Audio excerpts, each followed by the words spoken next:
The LongPen is a remote signing device conceived of by writer Margaret Atwood in 2004 and debuted in 2006. It allows a person to remotely write in ink anywhere in the world via tablet, PC and the Internet.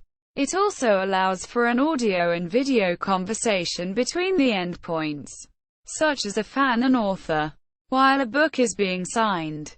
See also DocuSign, cloud-based software for signing contracts, etc. Interactive whiteboard, polygraph, duplicating device, AutoPen, Telautograph, another remote signing device, patented by Alicia Gray in 1888. Design engineering features, motion control, DESIGNENGINEERING, robotic arm extend authors, signatures over cyberspace.